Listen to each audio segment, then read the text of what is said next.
સ્કંદ પુરાણની કથાને આગળ વધારીએ. ભાગ 30. જેઓ પ્રાણી માત્રના હિતેશી છે, જેઓ બીજાના દોષ જોતા નથી, જે કોઈના પ્રત્યે દાજ રાખતા નથી તથા જ્ઞાની, નિસ્પૃહ તથા શાંતચિત્ત છે, તે શ્રેષ્ઠ ભક્ત છે. જે મન, વાણી અને ક્રિયા દ્વારા બીજાને દુભવતા નથી તથા જે અપરિગ્રહી છે તથા ઉત્તમ કથા શ્રવણ કરવામાં જેમની સાત્વિક બુદ્ધિ જાગ્રત રહે છે તથા જે મારા ચરણાવિંદના ભક્ત છે, જે માતા પિતાની સેવા કરે છે, દેવ પૂજામાં તત્પર રહે છે, જે ભગવત પૂજન કાર્યમાં સહાયક થાય છે અને પૂજા થતી જોઈને મનમાં આનંદિત થાય છે, તે ભગવત ભક્તોમાં શ્રેષ્ઠ ભક્ત છે. જે બ્રહ્મચારીઓ અને સંન્યાસીની સેવા કરે છે તથા જે પરનિંદા કદી કરતા નથી, જે સર્વના માટે હિત વચન બોલે છે અને જે સંસારમાં સદ્ગુણોથી સમૃદ્ધ છે, તે ઉત્તમ ભગવત ભક્ત છે. જે પ્રાણી માત્રને આત્મ સ્વરૂપ જુએ છે તથા શત્રુ અને મિત્રમાં સંભાવ રાખે છે, જેઓ ધર્મશાસ્ત્રના વક્તા અને સત્યવાદી છે અને જે એવા પુરુષની સેવા કરે છે, તે બધા ઉત્તમ ભગવત ભક્ત છે. જે બીજાની ઉન્નતિ જોઈને જે પ્રસન્ન થાય છે તથા ભગવાનના નામોનું કીર્તન કરતા રહે છે, જે ભગવાનના નામોનું અભિનંદન કરે છે, તે સાંભળીને અતિ હર્ષિત થાય છે. જે પોતાના આશ્રમોચિત આચારનું પાલન કરે છે, અતિથિઓના પૂજક તથા વેદાંતના વક્તા છે, તે ઉત્તમ વૈષ્ણવ છે. જેઓ પોતાનું શાસ્ત્રજ્ઞાન બીજાને આપે છે અને સર્વગુણ ગ્રાહક છે. જે એકાદશી વ્રત કરે છે, મારા માટે સત્કર્મનું અનુષ્ઠાન કરતા રહે છે, મારામાં મન પરોવે છે, મારું ભજન કરે છે, મારા ભજન માટે ઉત્સુક રહે છે તથા સદા મારા નામ સ્મરણમાં તત્પર હોય છે, તે ઉત્તમ ભગવત ભક્ત છે. સદ્ગુણો પ્રત્યે જેમની સ્વાભાવિક પ્રવૃત્તિ છે, તે બધા શ્રેષ્ઠ ભક્ત છે. ત્યાર પછી આવે છે દાનપાત્ર વિચાર. ચક્રવર્તીનો મહિમા, પદ્મનાભની તપસ્યા, ભગવાનનું વરદાન તથા રાક્ષસના આક્રમણથી ચક્ર દ્વારા પદ્મનાભની રક્ષા.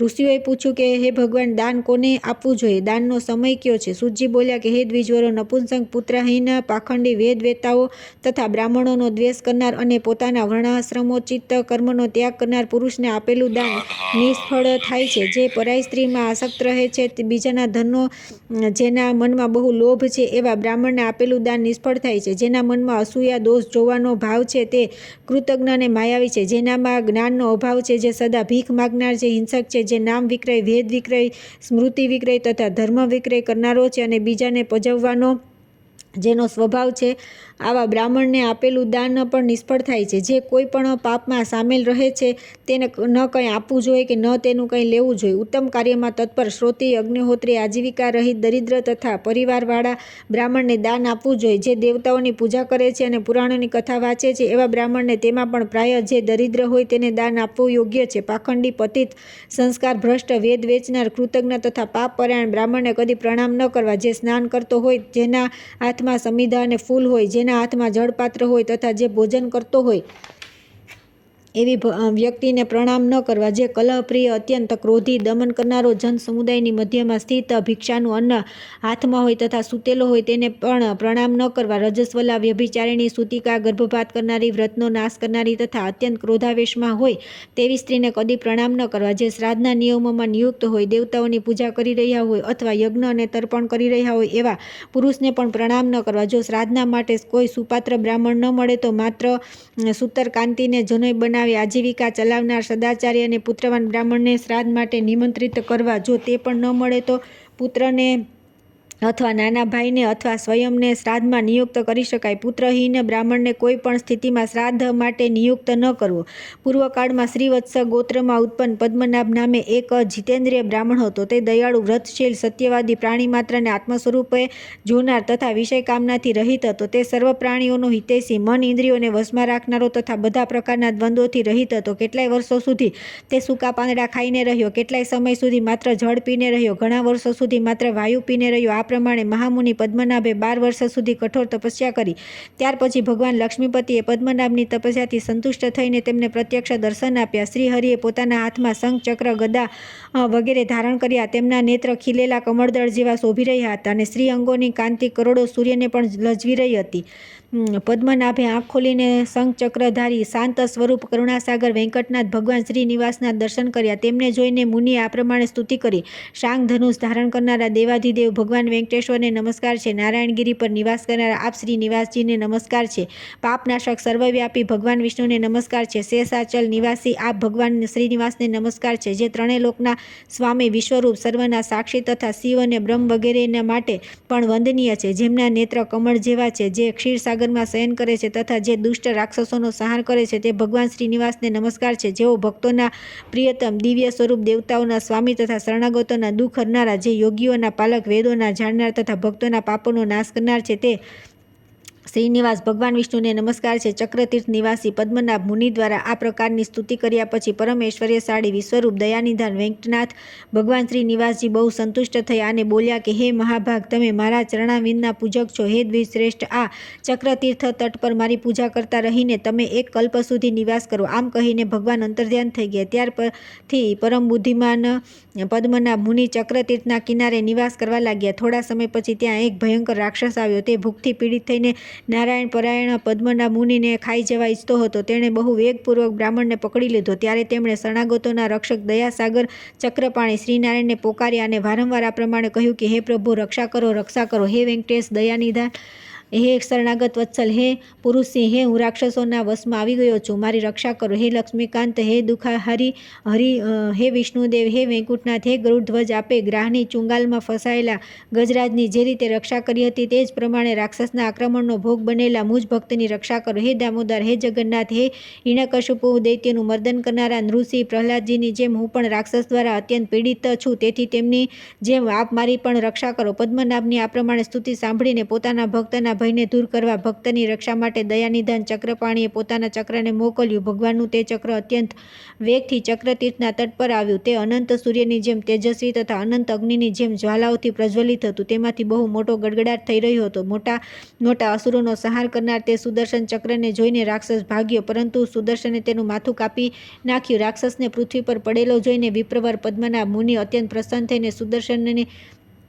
ચક્રની સ્તુતિ કરવા લાગ્યો. પદ્મનાભ બોલ્યો કે સંપૂર્ણ વિશ્વના સંરક્ષણની દીક્ષા લેનાર હે વિષ્ણુ ચક્ર, આપને નમસ્કાર છે. આપ ભગવાન નારાયણના કર કમળને વિભૂષિત કરો છો. આપ યુદ્ધમાં અસુરોનો સંહાર કરવામાં કુશળ છો. અતિશય ગર્જના કરનાર હે સુદર્શન, આપ ભક્તોના દુઃખોનો વિનાશ કરો છો. આપને નમસ્કાર છે. હું ભયથી ઉદ્વિગ્ન છું. આપ સર્વ પ્રકારના પાપ તાપથી મારી રક્ષા કરો. હે સ્વામીન, હે સુદર્શન, હે પ્રભુ, સંકટથી છુટકારો ઈચ્છનાર, સંપૂર્ણ જગતનું હિત કરવા માટે આપ સદા આ ચક્રતીર્થમાં નિવાસ કરો. પદ્મનાભ બ્રાહ્મણની આ સ્તુતિ સાંભળીને ભગવાન વિષ્ણુના ચક્રએ સ્નેહથી તેમને તૃપ્ત કરતા કહ્યું કે હે પદ્મનાભ, આ ચક્રતીર્થ અત્યંત ઉત્તમ અને પવિત્ર છે. હું સંપૂર્ણ લોકોના હિત માટે સદા આ તીર્થમાં નિવાસ કરીશ. તમારા ઉપર દુરાત્મા રાક્ષસ દ્વારા આવેલા સંકટનો વિચાર કરી ભગવાન વિષ્ણુ દ્વારા પ્રેરિત થઈને હું તરત અહીં આવી પહોંચ્યો. તમને પરેશાન કરનાર તે રાક્ષસને મેં મારી નાખ્યો અને તેના ભયથી તમારી રક્ષા કરી, કેમ કે તમે ભગવાનના ભક્ત છો. હે વિપ્રવર, સર્વ પાપોનું હરણ કરનારા પરમ પવિત્ર ચક્રતીર્થમાં બધા લોકોની રક્ષા માટે હું સદા નિવાસ કરીશ. મારા નિવાસ કરવાથી આ તીર્થ ચક્રતીર્થ નામે પ્રસિદ્ધ થશે અને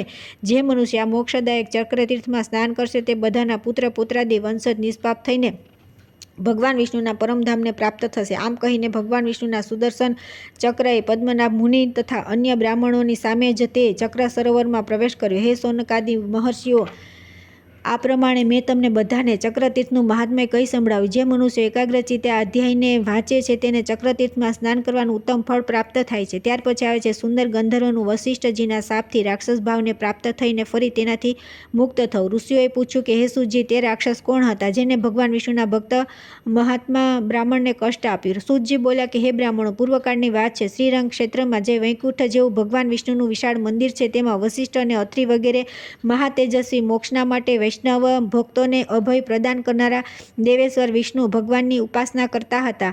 એક દિવસ વીરબાહુનો બળપુત્ર ગંધર્વ સેંકડો સ્ત્રીઓની સાથે તે ક્ષેત્રમાં આવ્યો અને એક જળાશયમાં નગ્ન થઈ નગ્ન યુવતીઓની સાથે આનંદપૂર્વક જળવિહાર કરવા લાગ્યો. તે સમયે મધ્યાહન સંધ્યા કરવા માટે મુનિ વશિષ્ઠ અન્ય ઋષિઓની સાથે શ્રીરંગ મંદિરમાંથી બહાર નીકળ્યા અને તે જળાશય પર ગયા. તે ઋષિઓને જોઈને તે બધી સ્ત્રીઓ ભયભીત થઈને પોતપોતાના વસ્ત્રો ઓઢીને બેસી ગઈ, પરંતુ ઉદ્ધત સુંદર એવો ઊભો રહ્યો. આ જોઈને વશિષ્ઠ મુનિ ક્રોધિત થઈને તે નિર્લજ્જને શાપ આપ્યો કે સુંદર ગંધર્વ, તે અમને જોઈને પણ લજ્જાવશ વસ્ત્રો ધારણ ન કર્યા, તેથી તું તરત રાક્ષસ થઈ જા. મહર્ષિ વશિષ્ઠ આ પ્રમાણે કહેવાથી તેની સ્ત્રીઓ હાથ જોડી તેમના ચરણોમાં પડી ગઈ અને પ્રાર્થના કરતી બોલી કે હે ભગવાન, આપ સર્વ ધર્મોના જ્ઞાતા છો, સાક્ષાત બ્રહ્માજીના પુત્ર છો. હે દયા સિંધો, પતિ જ સ્ત્રીઓનું ઉત્તમ ભૂષણ કહેવાય છે. પતિહીન નારી 100 પુત્રવાળી હોય તો પણ સંસારમાં વિધવા જ કહેવાય છે. આવી સ્ત્રીઓનો જન્મ વ્યર્થ માનવામાં આવે છે. તેથી હે મુને, અમારા પતિ પર આપ પ્રસન્ન થાઓ. તત્વજ્ઞાની મુનિઓએ એક અપરાધ ક્ષમા કરવો જોઈએ. હે દયા સિંધો, સુંદર આપનો શિષ્ય છે, એને ક્ષમા કરો. સુંદરની સ્ત્રીઓની આ પ્રમાણે પ્રાર્થના સાંભળીને વશિષ્ઠજીએ કહ્યું કે સુંદરીઓ, મારું વચન કદી વ્યર્થ થશે નહીં. એનાથી છૂટવાનો ઉપાય બતાવું છું, શ્રદ્ધાપૂર્વક સાંભળો. આ રાક્ષસ જેવા આકારવાળો સુંદર આજથી 16 વર્ષ પછી ઈચ્છા મુજબ ફરતા ફરતા સર્વ પાપહારી વેંકટાચલ પર પહોંચી જશે અને ત્યાં ચક્રતીર્થ પર જશે. હે દેવાંગનાઓ, ચક્રતીર્થ પર મહાયોગી મુનિવર પદ્મનાભજી રહે છે. તેમને ખાઈ જવા માટે જ્યારે આક્રમણ કરશે ત્યારે બ્રાહ્મણની રક્ષા માટે ભગવાન વિષ્ણુ દ્વારા પ્રેરિત સુદર્શન ચક્ર આનું મસ્તક કાપી નાખશે. ત્યાર પછી શાપથી મુક્ત થઈને તમારો પતિ સુંદર પોતાના મૂળ સ્વરૂપને પ્રાપ્ત થઈ ફરી સ્વર્ગલોકમાં ચાલ્યો આવશે. શ્રી રંગનાથમાં ભક્તિ કરનાર વશિષ્ઠજી આમ કહીને તરત પોતાના આશ્રમે ચાલ્યા ગયા. ત્યાર પછી રાક્ષસ બનેલા ભયાનક આકારવાળો સુંદર આમ તેમ ભટકતો ગિરિશ્રેષ્ઠ વેંકટાચલ પર ગયો અને ચક્રતીર્થ પર પણ જઈ પહોંચ્યો. આમ ભ્રમણ કરતા તેના 100 વર્ષ પૂરા થઈ ગયા. ત્યાર પછી ચક્રતીર્થ નિવાસી પદ્મનાભને ખાઈ જવા માટે તેણે બહુ ઝડપથી આક્રમણ કર્યું. મુનિએ ભગવાન વિષ્ણુની સ્તુતિ કરી અને ભગવાન રાક્ષસ દ્વારા પીડિત પદ્મનાભની રક્ષા માટે ચક્રને મોકલ્યું. ચક્રે આવી તે રાક્ષસનું મસ્તક કાપી નાખ્યું. તે રાક્ષસ શરીર છોડીને દિવ્ય દેહ ધારણ કરીને વિમાનમાં જઈને બેસી ગયો. તે સમયે તેના પર પુષ્પવૃષ્ટિ થઈ રહી અને તેણે હાથ જોડીને સુદર્શનને પ્રણામ કર્યા. પછી તે શ્રેષ્ઠ દ્વિજ પદ્મનાભને પ્રણામ કરીને તેમની આજ્ઞા લઈને સુંદર ગંધર્વ સ્વર્ગમાં ચાલ્યો ગયો. આ બ્રાહ્મણો, આ પ્રમાણે મેં તમને રાક્ષસની ઉત્પત્તિનું વૃત્તાંત અને ચક્રતીર્થનું પાપનાશક મહાત્મ્ય તમને જણાવ્યું. આ સાંભળીને મનુષ્ય સર્વ પાપોથી મુક્ત થઈ જાય છે. ત્યાર પછી આવે છે ઘોણ તીર્થનું મહાત્મય, ગંધર્વ પત્નીનો ઉદ્ધાર. હે બ્રાહ્મણો, હવે ઘોણ તીર્થનું મહાત્મય સાંભળો. મહાપાપોમાં તત્પર, ચાંડાળ કુળમાં સૌથી નીચ, ક્રૂર, કુળનાશક, કષ્ટદાયી, દાનશૂન્ય, સત્કર્મ રહિત, પશુઘાતી, પરદ્રોહી, ચુગલખોર, અસત્યવાદી, પાખંડી, મિત્રદ્રોહી, કૃતજ્ઞ, ભ્રૂણ હત્યા કરનાર, પરસ્ત્રીગામી, સ્વામીનો દ્રોહ કરનાર, ઠગ, લોભી, પિતૃઘાતી, દેવતાઓથી વિમુખ, આત્મપ્રશંસક, શઠ, અયોગ્ય, પાત્રના માટે વ્યય કરનાર, ધર્મમાં બાધા નાખનાર, અનુકૂળતામાં વિઘ્ન નાખનાર, ફળ, ફૂલ અને પાંદડાવાળા લીલા વૃક્ષને કાપનાર, વિશ્વાસઘાતી, વીર, હત્યાપરાયણ, અગ્નિહોત્રનો ત્યાગ કરનાર, વિષ પ્રયોગ કરનાર, ગુરુદ્વેષી, પતિ પત્નીમાં વૈમનસ્ય ઊભું કરનાર, ગામનો આગેવાન, દેવ મંદિરનો અધ્યક્ષ, વેતન લઈને ભણાવનાર, કઠોર કર્મો કરનાર, પાપોમાં સ્વભાવત રહત રહેનાર, ગુપ્ત પાપ કરનાર, અજાણતા કે જાણી જોઈને દુષ્કર્મ કરનાર, આ બધા પ્રકારના પાપીઓ પરમ મનોહર ગૌણ તીર્થમાં સ્નાન પાન કરવાથી પવિત્ર થઈ જાય છે. આ સંદર્ભમાં એક પ્રાચીન ઇતિહાસ સાંભળો જે સર્વ પાપોનો નાશ કરનાર છે. પૂર્વકાળમાં મહાતેજસ્વી ગાર્ગ્ય મુનિએ મહાત્મા દેવલને નમસ્કાર કરીને કહ્યું કે હે મહાભાગ, આપ ગૌણ તીર્થના સર્વ પાપહારી મહાત્મ્યનું વર્ણન કરો.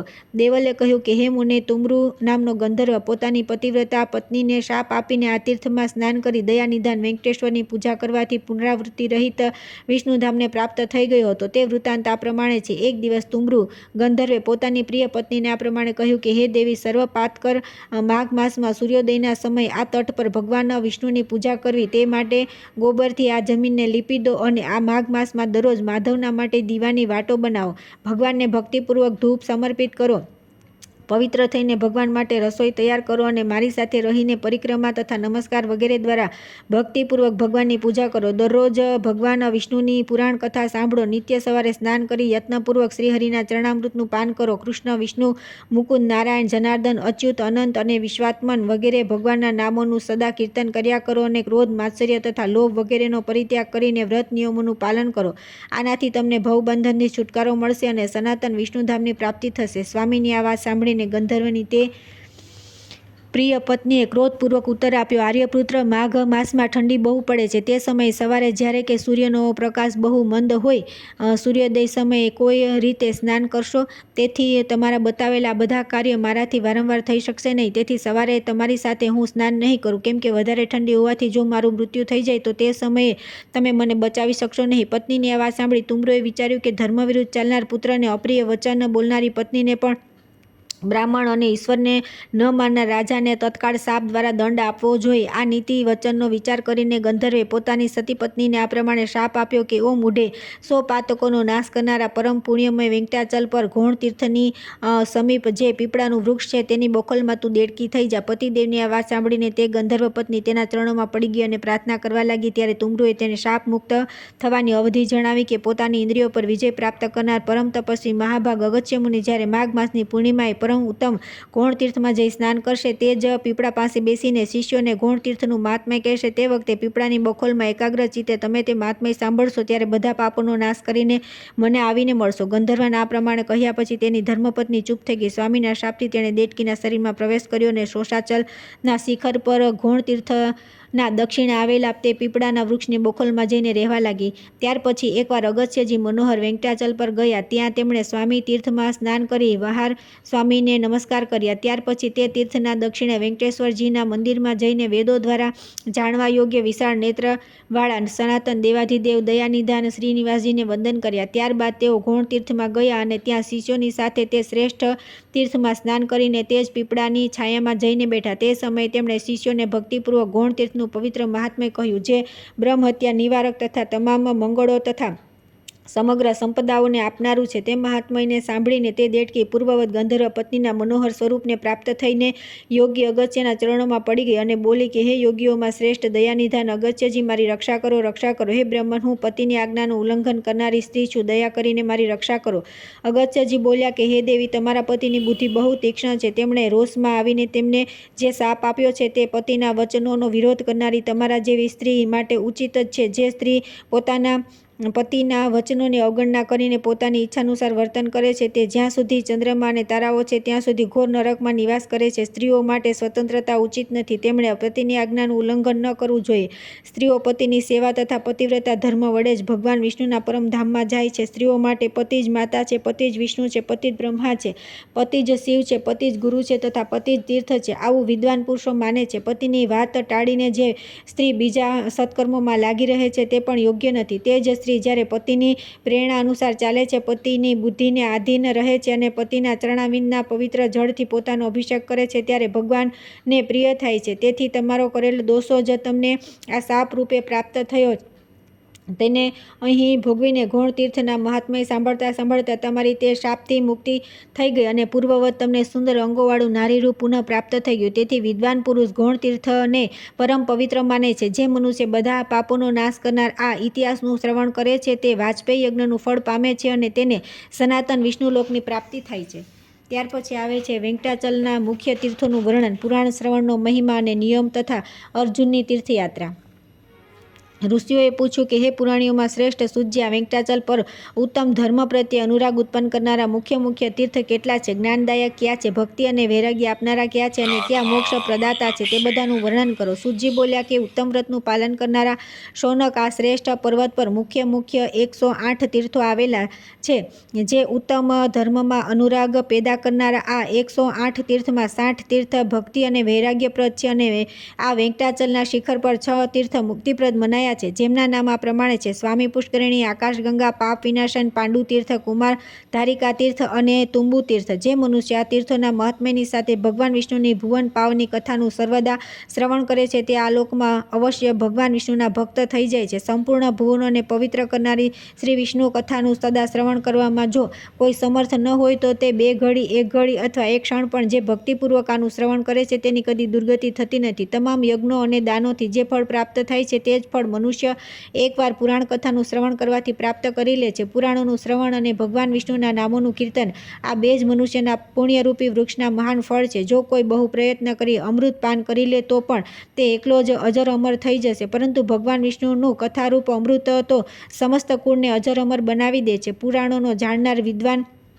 બાળક, યુવા, વૃદ્ધ, દરિદ્ર અથવા દુર્ભાગ્યયુક્ત કેમ ન હોય, તે પુણ્યાત્મા પુરુષો દ્વારા સદૈવ વંદનીય અને પૂજનીય હોય છે. પુરાણ વેતા બ્રાહ્મણ જ્યારે કથા કહેવા માટે વ્યાસ ગાદી પર બેસી જાય છે ત્યારે પ્રસંગની સમાપ્તિ થતાં સુધી તે કોઈને પ્રણામ ન કરે. જ્યાં ખોટા માણસો રહેતા હોય, જે સ્થાન હિંસક જંતુઓથી પ્રભાવિત હોય તથા જે ઘરમાં જુગાર રમાતો હોય ત્યાં વિદ્વાન પુરુષે પવિત્ર કથા ન કરવી. જે ઉત્તમ ગામ હોય, જ્યાં સારા લોકો રહેતા હોય, જે ઉત્તમ ક્ષેત્ર, પવિત્ર દેવાલય અથવા નદીનો પવિત્ર તટ હોય ત્યાં વિદ્વાન પુરુષ પવિત્ર કથા વાંચે. જે શ્રદ્ધા ભક્તિથી યુક્ત હોય, અન્ય કાર્યમાં જેમનું મન ન લાગેલું હોય તથા જે મૌન, પવિત્ર અને શાંત ભાવે સાંભળતા હોય તેવા શ્રોતા પુણ્યભાગી હોય છે. જે અધમ મનુષ્ય ભક્તિભાવ વિના પવિત્ર કથા સાંભળે છે તેમને પુણ્યફળની પ્રાપ્તિ થતી નથી. જેઓ પાન ચાવતા ચાવતા ભગવાનની પવિત્ર કથા સાંભળે છે તેઓ નરકમાં પડે છે. જે પાખંડીઓ ઊંચા આસને બેસીને કથા સાંભળે છે તેઓ નરકોને ભોગવીને અંતમાં કાગડા થાય છે. જે વીરાસન અથવા સિંહાસન પર બેસી ભગવાનની કથા સાંભળે છે તેઓ વૃક્ષયોનીમાં જાય છે. જેઓ પ્રણામ કર્યા વિના કથા સાંભળે છે તે વિષ વૃક્ષ થાય છે અને જે સ્વસ્થ હોવા છતાં સૂતા સૂતા કથા સાંભળે છે તે અજગર થાય છે. જેઓ વક્તા એટલા જ ઊંચા આસને બેસીને કથા સાંભળે તે પણ નરકમાં પડે છે. જે પુરાણના જ્ઞાતા વિદ્વાનની તથા સર્વ પાપોનો નાશ કરનારી ઉત્તમ કથાની નિંદા કરે છે તે કૂતરાની યોનિમાં જન્મ થાય છે. જ્યારે કથા વંચાતી હોય તે સમયે જે દુષ્ટતાપૂર્વક ઉત્તર પ્રત્યુત્તર કરે છે તે ગધેડા થાય છે તથા જે પછી ગરોળીની યોનિમાં જન્મે છે. જેઓ કથામાં વિઘ્ન નાખે છે તે કરોડો વર્ષો સુધી નરક ભોગવીને અંતે ગામમાં ભૂંડ થાય છે. જે નરશ્રેષ્ઠ પુરાણ વેતા વિદ્વાન બેસવા માટે કામડી મૃગચર્મ વસ્ત્ર તથા ચોકી આપે છે તે સ્વર્ગલોકમાં મનોવાંછિત ભોગો ભોગવીને બ્રહ્માદિ દેવતાઓના લોકમાં સ્થિત થાય છે અને નિરામય પદને પ્રાપ્ત થાય છે. જેઓ કથાના મંચ પર બિછાવવા માટે વસ્ત્ર આપે છે તેઓ પ્રત્યેક જન્મમાં ભાગ્યવાન અને જ્ઞાન સંપન્ન થાય છે. આ પ્રમાણે વેંકટાચલના મહાત્મ્યને સાંભળીને બધા ઋષિઓએ પુરાણીઓમાં શ્રેષ્ઠ સૂતજીનું યથાયોગ્ય સન્માન કરી અનુપમ હર્ષ પ્રાપ્ત કર્યો. ઋષિ બોલ્યા કે હે સૂતજી, હવે અમે લોકો કટાહ તીર્થનું મહાત્મ્ય સાંભળવા ઈચ્છીએ છીએ. સૂતજી બોલ્યા કે હે વિપ્રવરો, કટાહ તીર્થ બધા લોકોમાં પ્રસિદ્ધ છે. તે સર્વ પ્રકારની સંપત્તિદાયક, શુદ્ધ તથા સર્વ પાપનાશક છે. તેનાથી દુઃસ્વપ્નોનો નાશ થઈ જાય છે. તે મહાપાતકોનું નાશ કરનારું, મોટા મોટા વિઘ્નોનું નિવારણ કરનારું તથા મનુષ્યને પરમ શાંતિ આપનારું છે. કટાહ તીર્થનું સ્મરણ કરવા માત્રથી તે સર્વ પાપોનો સંહાર કરી નાખે છે. તેથી કેશવાય નમઃ, નારાયણ નમઃ, માધવાય નમઃ આ નામોથી પૃથક પૃથક તે તીર્થના જળથી આચમન કરવું અથવા ત્રણેય નામોથી એક જ વાર તે તીર્થના કલ્યાણપ્રદ જળનું પાન કરવું અથવા ભગવાન વેંકટેશ્વરના અષ્ટાક્ષર મંત્રથી ભોગ મોક્ષ પ્રદાન કરનાર ઉક્ત તીર્થનું જળ પીવું. પ્રથમ તેની પ્રાર્થના કરવી, હે તીર્થવર, જન્મ જન્માંતરોમાં કરેલા મારા મહાપાપોનો શીઘ્ર નાશ કરો. ત્યાર પછી મોક્ષ માર્ગના એકમાત્ર સાધન કટાહ તીર્થના જળનું નિત્ય પાન કરવું. સ્વામી પુષ્કરિણી તીર્થનું સ્નાન, વરાહ સ્વામીના દર્શન અને કટાહ તીર્થમાં જળનું પાન આ ત્રણેય લોકમાં દુર્લભ છે. કટાહ તીર્થનું યત્નપૂર્વક સેવન કરવું જોઈએ, કેમ કે તે તીર્થનું પરમ ઉત્તમ જળ પીને પાપી પણ કૃતાર્થ થઈ જાય છે. હે બ્રાહ્મણો, કટાહ તીર્થનું મહાત્મ્ય મેં જેવું સાંભળ્યું હતું તે જ પ્રમાણે તમને કહ્યું. હવે હું એક દિવ્ય પાપનાશક કથા સંભળાવું છું. તમે સાવધાન થઈને સાંભળો. દ્વાપરની વાત છે. કુંતીના પુત્ર પાંચે પાંડવ પરમ બુદ્ધિમાન રાજા દ્રુપદ પાસેથી તેમની પુત્રી યાજ્ઞસેનીને પ્રાપ્ત કરીને ધૃતરાષ્ટ્રની આજ્ઞાથી હસ્તિનાપુર ગયા. ત્યાં પિતામહ ભીષ્મ તથા અંબિકા નંદન ધૃતરાષ્ટ્ર દ્વારા સન્માનિત થઈને તેઓ દુર્યોધન વગેરેની સાથે 5 વર્ષ રહ્યા. ત્યાર પછી ભીષ્મ વગેરેના સમજાવવાથી મહાયશસ્વી ધૃતરાષ્ટ્રે પોતાના કુળના બધા વયોવૃદ્ધોની સામે અને ભગવાન શ્રીકૃષ્ણની આગળ પાંડવોની સેવાથી પ્રસન્ન થઈને તેમને અડધા રાજ્યની સાથે ખાંડવપ્રસ્થ વર્તમાન દિલ્હી નામનું નગર આપ્યું. ત્યારે ધૃતરાષ્ટ્ર વગેરેની અનુમતિ લઈને બધા પાંડવો કૃષ્ણની સાથે ખાંડવપ્રસ્થમાં ચાલ્યા ગયા. ત્યાં વિશ્વકર્માની સુરક્ષિત ઇન્દ્રપ્રસ્થ નામના નગરમાં રહીને ભાઈઓ સહિત યુધિષ્ઠિરે પૃથ્વીનું પાલન કર્યું. ભગવાન કૃષ્ણના દ્વારિકા ચાલ્યા ગયા પછી ધર્મના જાણકાર કુંતીપુત્રોએ નારદજીના ઉપદેશથી દ્રૌપદી વિશે એવી પ્રતિજ્ઞા કરી કે દ્રૌપદી ક્રમશઃ એક વર્ષ એક પાંડવના ઘરમાં રહેશે. આવા નિર્ણય પછી જે બીજા ભાઈઓના ઘરમાં રહેતી પાંચાલ રાજકુમારી દ્રૌપદીને જોઈ લેશે તેને 1 વર્ષ સુધી તીર્થયાત્રા કરવી પડશે. આ પ્રમાણે પ્રતિજ્ઞા કરી તે પાંડવોએ આળસ છોડીને સામાન્ય લૌકિક વ્યવહારોમાં સાથે રહીને સમય વ્યતીત કરવા લાગ્યા. ત્યાર પછી એક દિવસ એ જ રાજ્યના નિવાસી બ્રાહ્મણે રાજાના આંગણામાં ઊભા રહીને વારંવાર પોકારો કર્યા, મહારાજ, ચોરોએ મારી ગાય ચોરી લીધી. તેનો અવાજ સાંભળી અર્જુન ત્યાં આવ્યા અને તે બ્રાહ્મણને ધીરજ આપીને પોતાના અસ્ત્ર-શસ્ત્ર લાવવા માટે શીઘ્રતાપૂર્વક શાસ્ત્રાગારમાં ગયા. ત્યાં તેમણે દ્રૌપદી અને રાજા યુધિષ્ઠિરને એક જગાએ બેઠેલા જોઈ. આ વિષયમાં કરેલી પ્રતિજ્ઞાને જાણવા છતાં તેમણે ત્યાંથી ધનુષ્ય બાણ લઈ લીધા અને યુદ્ધમાં લૂંટારાઓને મારીને બ્રાહ્મણની ગાય પાછી લાવીને આદરપૂર્વક બ્રાહ્મણને તે સમર્પિત કરી. ત્યાર પછી અર્જુને ધર્મનંદન યુધિષ્ઠિરને જાણ કરી કે મારા દ્વારા પ્રતિજ્ઞા ભંગ થયો છે, તેથી મારે તીર્થયાત્રાએ જવું જોઈએ. પોતાના નાના ભાઈની વાત સાંભળીને સર્વ ધર્મજ્ઞોમાં શ્રેષ્ઠ ધર્મનંદન યુધિષ્ઠિરે આદરપૂર્વક કહ્યું કે હે સુવ્રત, તમે બ્રાહ્મણ અને ગાયના માટે આ પ્રમાણે કર્યું છે. પ્રજાની રક્ષા કરવી એ જ રાજાનું કર્તવ્ય છે. જો તેના દ્વારા ચોરોની ઉપેક્ષા થઈ જાય તો તેને બ્રહ્મત્યાનું પાપ લાગે છે અને ચોરોને દંડ આપવાથી તે પુણ્યનો ભાગી થાય છે. તમે રાજા અને પ્રજા બંનેના માટે હિતકર છે તે જ કાર્ય કર્યું છે, તેથી તમારો દોષ નથી. ધર્મરાજની આ વાત સાંભળીને સદા ધર્મમાં તત્પર રહેનારા અર્જુન હાથ જોડીને કહ્યું કે મહારાજ, તમે આવી વાત ન કહો. તમે ધર્મના સર્વસ્વને જાણો છો, ધર્મના સાક્ષાત સ્વરૂપ છો તથા કર્તવ્ય અને અકર્તવ્યના જ્ઞાતા છો. સમર્થ પુરુષે પોતે કરેલી પ્રતિજ્ઞાનું કદી ઉલ્લંઘન કરવું ન જોઈએ. હે આર્ય, જો મારા પર દયા કરીને મને તીર્થયાત્રા જવાથી રોકી લેશો તો સંસારના લોકો મને પ્રતિજ્ઞા તોડનાર કહેશે, તો તમને કોણ રોકી શકે? મારું મન પણ તીર્થયાત્રા માટે અધીરું થઈ રહ્યું છે. હે રાજન, નારદજીએ જે નિયમ કર્યો છે તે આપણા માટે સર્વથા કર્તવ્ય છે. તેથી મહારાજ, તીર્થયાત્રા માટે મેં જે તૈયારી કરી છે તેથી તમારે પ્રસન્ન થવું જોઈએ. સ્વામીએ સેવકો દ્વારા તેમની પ્રતિજ્ઞાનો નિર્વાહ કરવો જોઈએ. ત્યારે ભાઈઓની સલાહ લઈ બહુ સારું કહીને યુધિષ્ઠિરે અર્જુનનો અનુરોધ સ્વીકારી લીધો. અર્જુને પ્રણામ અને વિનય આદિ દ્વારા પોતાના જ્યેષ્ઠ ભ્રાતાને સંતુષ્ટ કર્યા અને પછી યથાયોગ્ય ભીમસેન વગેરે બંધુઓની પણ વિદાય લઈને બ્રાહ્મણો પાસે સ્વસ્તિ વાચન કરાવીને અર્જુનને ત્યાંથી યાત્રા શરૂ કરી. રાજકુમાર અર્જુને પ્રથમ ગંગા નદીના તટ પર જઈને તેના કિનારે કિનારે નજીકના માર્ગ દ્વારા હરિદ્વાર, પ્રયાગ અને કાશી વગેરે તીર્થોનું સેવન કર્યું અને અન્ય તીર્થોના દર્શન કરતા રહીને તેઓ ઊંચા ઊંચા તરંગોથી લહેરાતા દક્ષિણ સમુદ્ર સુધી પહોંચ્યા. પછી પરમ પવિત્ર મહાનદી, પ્રસિદ્ધ પુરુષોત્તમ તીર્થ અને સિંહાચલના દર્શન કરીને તેમણે પોતાને કૃતકૃત્ય માન્યા. ત્યાર પછી અર્જુને સર્વ પાપ સમૂહને વિનાશ કરવાના કારણે અતિશય ગૌરવને પ્રાપ્ત થયેલી ગોદાવરી નદીના દર્શન કર્યા. તેના જળમાં વિધિપૂર્વક સ્નાન કરીને તેઓ મહાલાપહ નદીના તટ પર ગયા. તેના દર્શનથી તેમને ઘણી પ્રસન્નતા થઈ. ત્યાર પછી તેઓ સરિતાઓમાં શ્રેષ્ઠ કૃષ્ણવેણી નદી પાસે જઈ પહોંચ્યા અને ભગવાન શંકરના નિવાસસ્થાન શ્રી પર્વતના દર્શન કર્યા. પછી પિનાકિની નદીને